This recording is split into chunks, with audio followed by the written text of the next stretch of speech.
श्री परमहंस अवतार जी, तुम सब जग तारणहार। तुम जो छोड़ो बाँह तो कौन लगाए पार। तुम जो छोड़ो बाँह तो कौन लगाए पार। रूह कल्याण की खातिर ही तुमने लिया अवतार।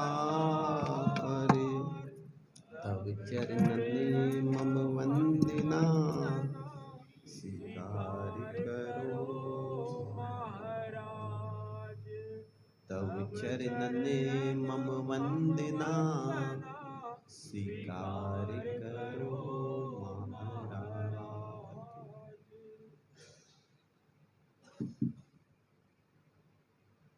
सौभाग्यशाली गुरुमुख सज्जन मंडली,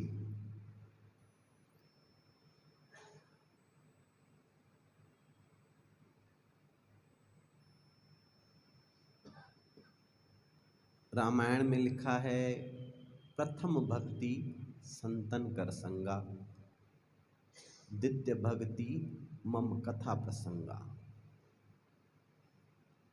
कि सबसे पहली भक्ति भगवान कहते हैं कि संतों का संग करो।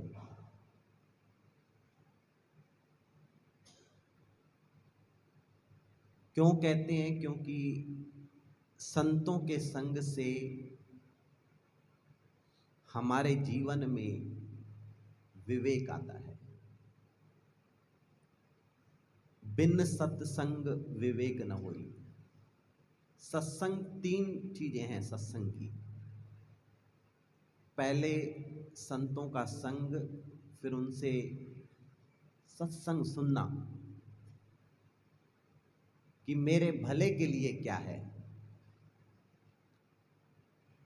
फिर उस पर विचार करना। दूसरी बात क्या आती है? विचार करना। तीसरी बात अमल करना, जिसे शास्त्रों में कहते हैं श्रवण मनन निध्यासन। और सरल ढंग से कहा जाए तो सुनना, समझना और सुलझना। अगर हम सुलझे नहीं हैं तो अभी ये समझो हमने समझा नहीं है, सिर्फ सुना है। और सुना जो है वो भी ठीक से नहीं सुना है।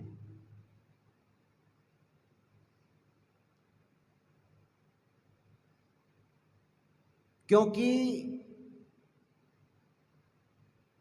सिर्फ शब्द हमारे काम नहीं आते। जब हम उन शब्दों पर गहरा विचार करके खुद सुलझ जाते हैं, तब हमारे जीवन में इतना आनंद आता है, इतना आनंद आता है कि आप उस आनंद को, जो कहते हैं कि हमें कोई चीज संजीवनी मिल जाए, संजीवनी बूटी मिल जाए या संजीवनी ऐसी कोई चीज मिल जाए, दवा, उसे उपयोग करना न आए तो हमारे लिए वो व्यर्थ हो जाती है। संत तुलसीदास जी ने एक बहुत सुंदर दोहे में ही कथा लिख दी। उन्होंने दोहा लिखा, बहुत अच्छा। पहले वो कथा बताता हूं, फिर वो दोहा।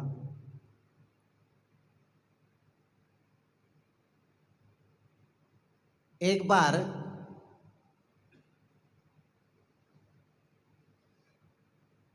तीन शिष्य गुरुकुल से विद्या पढ़ करके निकले।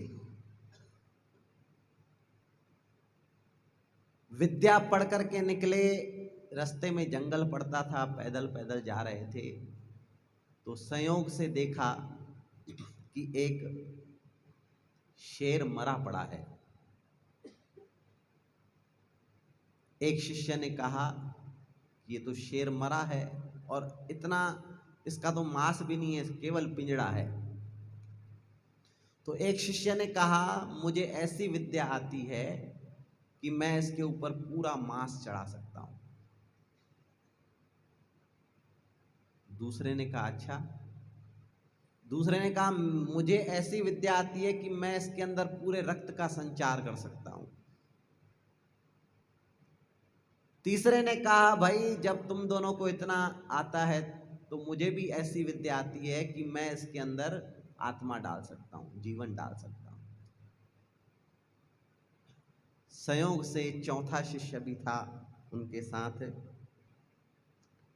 चौथे शिष्य ने मना किया कि भाई देखो, ये काम आप मत करो, लेकिन उन तीनों ने नहीं माना।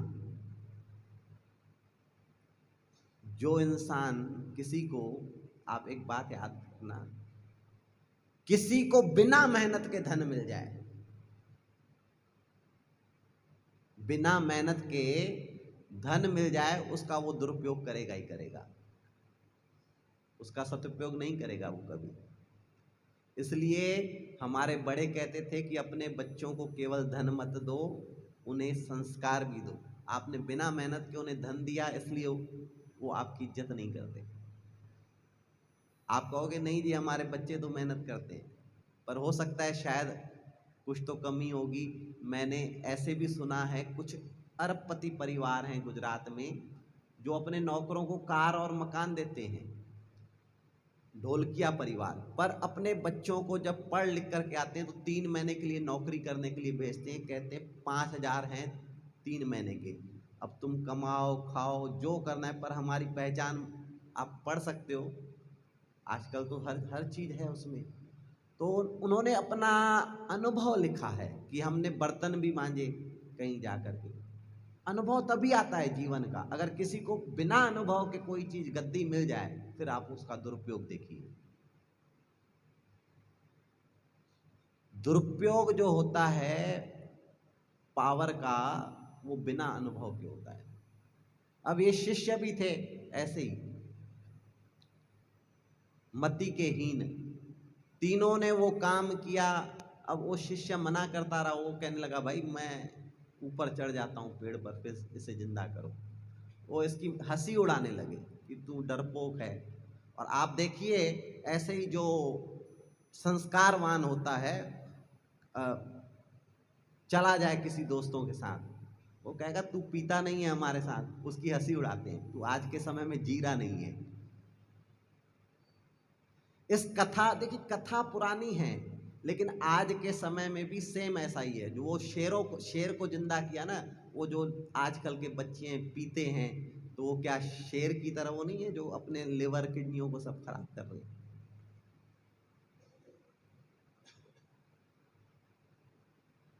अब इन्होंने जिंदा तो किया, वो शेर जैसे ही जिंदा हुआ, भूखा था, तीनों को ही खा गया। संत तुलसीदास जी ने लिखा कि विद्या मिली संजीवनी सी, विद्या मिली संजीवनी सी, तीन मति के हैं हीन, मति के लोगों को हीन, तुलसी बिना विवेक के वन में खाए तीन। अब ऐसे लोगों को अगर विद्या भी मिल जाती है बिना विवेक के, वो किसी काम की नहीं होती। तो सबसे पहले अपने विवेक को जगाना चाहिए। और विवेक कैसे जागता है? संत तुलसीदास जी कहते हैं, बिन सत्संग विवेक न हुई। हम जो समझते हैं ना कि हम सत्संग सुनते हैं, नहीं, सुनते नहीं है, उसे विचार करना है। अगर सत्संग देखो बहुत होता है, पर आप एक डायरी बनाइए, उस पर जो शब्द आपको अच्छा लगे उस पर विचार कीजिए। सिर्फ एक शब्द पर, एक दिन में एक ही शब्द पर विचार कीजिए, चिंतन कीजिए। वो चिंतन जो है ना, आपके अंदर आपका ही ज्ञान पैदा करेगा। जो चिंतन नहीं करते, विचार नहीं करते, उन्हीं के जीवन में सब कुछ होते हुए भी वो दुखी रहते हैं। इसलिए जो भक्त हैं, भक्तों का जीवन अलग क्यों है, संतों का जीवन अलग क्यों है? देखिए, संतों का जीवन इतना ऊंचा इसलिए है, जैसे हम भी संतों का संग करते हैं। जैसे आप मुझे संत मत समझिए, ये कपड़े पहन लिए मैंने संत हो गया। मुझे भी लगता है कोई अच्छा संत है, ज्ञानी है, उनके चरणों में बैठ करके ज्ञान ले लेते हैं।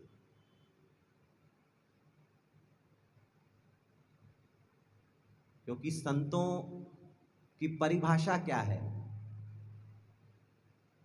संतों की परिभाषा, संत तुलसीदास जी की बात ही चल रही है।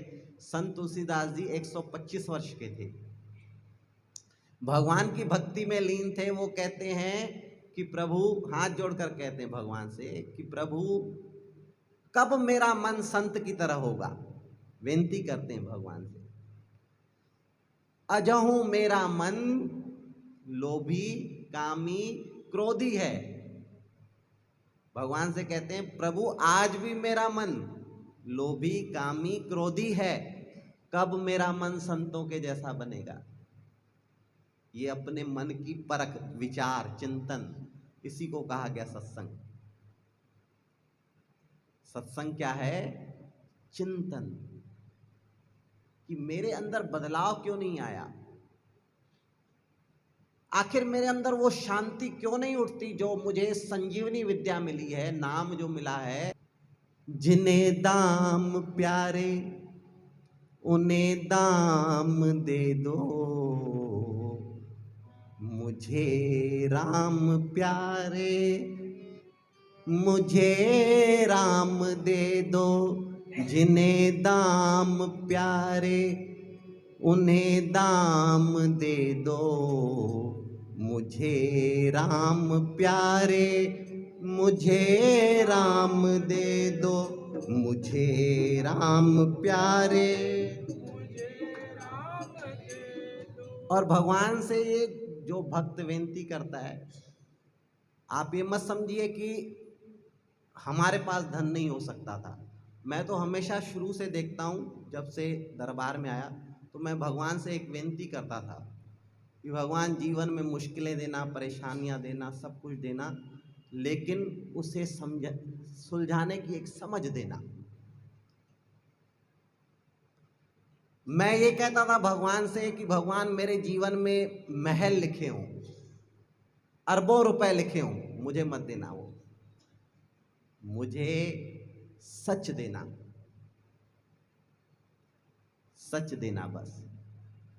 क्योंकि जीवन तो चल जाएगा लेकिन सच हर जन्म में नहीं मिल सकता। सच देना कि सच क्या है। और मैं कहता था मेरे जीवन में पद हो, कोई ऐसा पद लिखा हो कि बहुत बड़ा पद मिलने वाला है आपको। मैं कहता था पद तो बिल्कुल नहीं चाहिए, किसी काम का नहीं पद।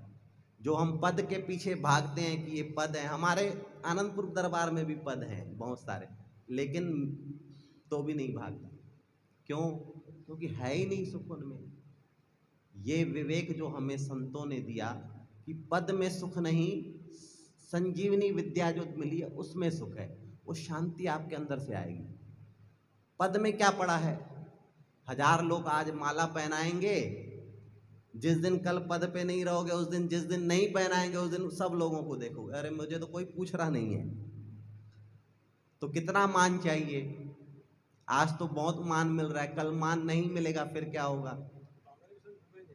हाँ, और क्या।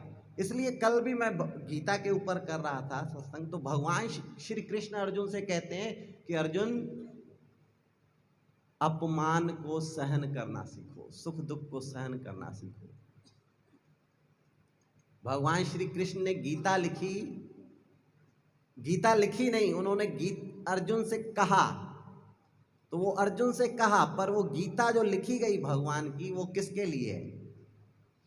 गीता किसके लिए है? हमारे लिए नहीं। गीता किसके लिए है? मेरे लिए है। जब कहते हैं हमारे लिए, कोई लाभ नहीं उठा पाओगे। ऐसे ही आप सत्संग कहते हो, सत्संग हमारे लिए, कुछ नहीं लाभ मिलेगा। आप कहो सत्संग मेरे लिए। अगर आज सत्संग हुआ किसके लिए? मेरे लिए, सिर्फ मेरे लिए था, तो आपके जीवन में बदलाव आएगा, नहीं तो नहीं आने वाला। और दुखी होने से अच्छा है, संसार के दुख कम नहीं होंगे, चाहे कुछ भी कर लो आप। संसार के दुख तब कम होंगे जब आप इन संजीवनी विद्या को पहचान जाओगे कि इसी में ही फायदा है। ये विद्या तो सचमुच में संजीवनी दी है महापुरुषों ने, पर इसका उपयोग करना सीख जाओ और भगवान को अपना बनाना सीख जाओ।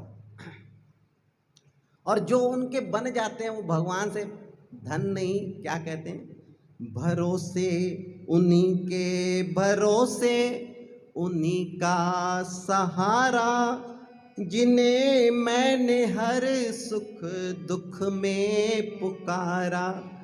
उन्हीं के भरोसे, उन्हीं का सहारा, जिन्हें मैंने हर सुख दुख में पुकारा।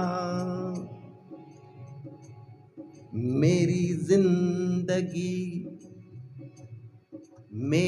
जिंदगी राम को थामने दो। मेरी जिंदगी राम को थामने दो। मुझे राम प्यारे, मुझे राम दे दो। मुझे राम प्यारे, मुझे राम प्यारे।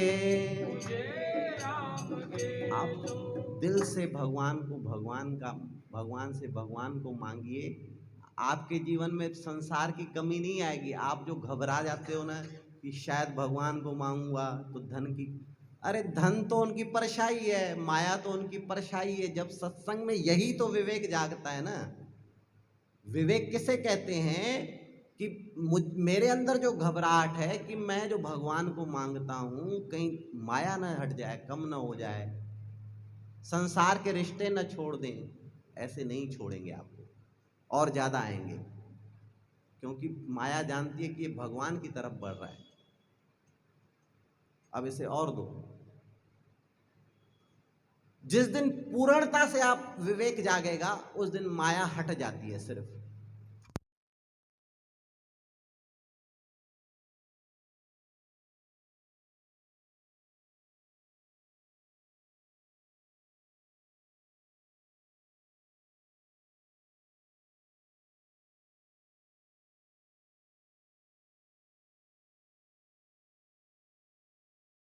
तब पूर्णता से माया हटेगी। Bluetooth mode.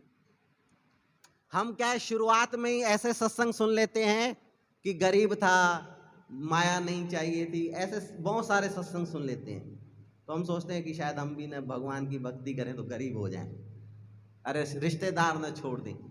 तो ऐसे सत्संग जो हैं हमने सुने हैं। हकीकत ये है कि हम सुनते हैं भगवान की माया जो है उसकी परछाई से निकली है। अब भगवान पकड़ में आ गए तो परछाई तो आपके पास आ गई ना। ये तो आप क्या चाहते हो आपके ऊपर भगवान ने छोड़ दिया। आप ये डरो ही मत। आप जिस दिन आप पूर्णतः ये चाहोगे कि प्रभु बस आपका ही सहारा चाहिए, अब आप मेरे जीवन को थाम लो, उस दिन माया की जरूरत पड़ेगी आपको। मान लो जिस समय आपको प्यास नहीं है आपको पानी की जरूरत पड़ेगी, सरल बात, नहीं पड़ेगी ना। तो ऐसे ही है, आप डरिए मत। भगवान की भक्ति को सिर्फ विवेक से पहचानिए अपने अंदर। ये जीवन अधूरा मेरा राम बिन है, ये जीवन इसी एक उलझन में हर एक दिन है, इसी एक हर एक दिन है। उन्हें कोई जाकर के पैगाम दे दो, उन्हें कोई जाकर के जिन्हें राम मुझे राम प्यारे, मुझे राम दे दो, मुझे राम प्यारे, जिन्हें दाम प्यारे उन्हें दाम दे दो, जिन्हें दाम प्यारे राम दे दो, मुझे राम प्यारे, मुझे राम दे दो, मुझे राम प्यारे, मुझे राम दे दो, मुझे राम प्यारे। सत्संग तो बहुत हैं, लेकिन आप घबरा ना जाओ। ऐसे ऐसे सत्संग पर घबराने की बात क्या है, जब भगवान को आप अपना बनाना चाहते हो तो किसी चीज़ से नहीं। घबराहट तो हमारे दिल से निकलनी चाहिए, तो आप घबराइए नहीं। आप जो चाहते हैं वो सब मिलेगा, बस आप एक बार विश्वास पूर्ण कीजिए और सत्संग की बातों का चिंतन कीजिए, चिंतन किया कीजिए, ताकि आपके अंदर से जो है ना विवेक की हीनता वो कम होती जाए, जो हीन बुद्धि है वो कम होती जाए और हमारी विवेक की शक्ति बढ़ती जाए। यही हमारे संतों महापुरुषों का इतना प्रयास है कि हम गुरुमुखों को अनंत अनंत खुशियाँ मिले इस संसार में और हमारा जीवन सुखमय और सफल बन जाए। बोलो जयकारा।